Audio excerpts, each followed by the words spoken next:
ಇವತ್ತು ಒಂದು ಸಾಧನೆ ಬಗ್ಗೆ ಮಾತಾಡಕ್ ಬಂದಿದ್ದೀನಿ.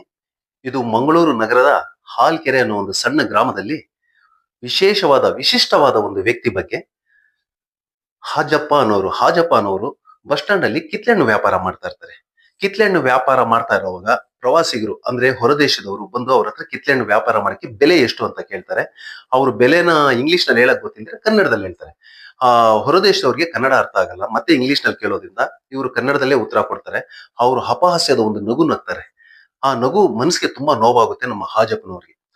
ಅವತ್ತು ದಿನ ಎಲ್ಲ ಯೋಚನೆ ಮಾಡ್ತಾರೆ, ನನಗೆ ವಿದ್ಯಾಭ್ಯಾಸ ಬರದೇ ಇರೋದ್ರಿಂದ ತಾನೇ ಈ ತರ ಒಂದು ಸಣ್ಣ ಅವಮಾನ ಅಂತ ಹೇಳ್ಬಿಟ್ಟು ಯೋಚನೆ ಮಾಡಿ ಒಂದು ನಿರ್ಧಾರಕ್ಕೆ ಬರ್ತಾರೆ. ಏನು ಆ ನಿರ್ಧಾರ ಅಂತ ಹೇಳಿದ್ರೆ, ಆ ಸಣ್ಣ ಗ್ರಾಮದಲ್ಲಿ ಅವ್ರದ್ದು ಒಂದು ಸಣ್ಣ ಜಮೀನ್ ಇರುತ್ತೆ. ಆ ಜಮೀನು ಆ ಶಾಲೆಗೆ ಮೀಸಲಾಗಿ ಇಟ್ಬಿಡ್ತಾರೆ. ಅವರು ಹಾಗೆ ಹೀಗೆ ಸಣ್ಣ ಮೊತ್ತ ಒಂದು ಕೂಡಿಕ್ಕಿರ್ತಾರೆ, ಒಂದು 25,000. ಅದನ್ನು ಶಾಲೆ ಅಭಿವೃದ್ಧಿಗೆ ಅಂತಾನೆ ಕೊಟ್ಬಿಡ್ತಾರೆ. ಈ ಅಭಿವೃದ್ಧಿಗೋಸ್ಕರ ಸರ್ಕಾರಕ್ಕೆ ಮೊರೆ ಹೋಗ್ತಾರೆ. ಹೇಗಾದ್ರೂ ನಮ್ಗೆ ಶಾಲೆ ಬೇಕು, ಹೇಗಾದ್ರೂ ಕಟ್ಸ್ಕೊಡಿ ಅಂತ ಹೇಳ್ಬಿಟ್ಟು ತುಂಬಾ ಸರಿ ಓಡಾಡ್ತಾರೆ. ಅದಕ್ಕೆ ಅಂತಾನೆ ಓಡಾಡ್ತಾರೆ. ಹೇಗ ಅವ್ರ ಶ್ರಮ ಫಲಿಸುತ್ತೆ. ಅಲ್ಲಿ ಒಂದು ಶಾಲೆ ಆಗೋದಕ್ಕೆ ಸರ್ಕಾರನು ಅನುಮತಿ ಕೊಡುತ್ತೆ.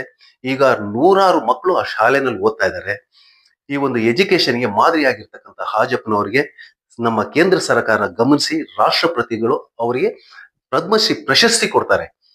ಈಗ ನೂರಾರು ಮಕ್ಕಳಿಗೆ ಅವರು ಮಾದರಿಯಾಗಿದ್ದಾರೆ. ಇದು ನಮ್ಮ ಕನ್ನಡಿಗರು ನಾವೆಲ್ಲ ಹೆಮ್ಮೆ ಪಡುವಂತ ವಿಷಯ.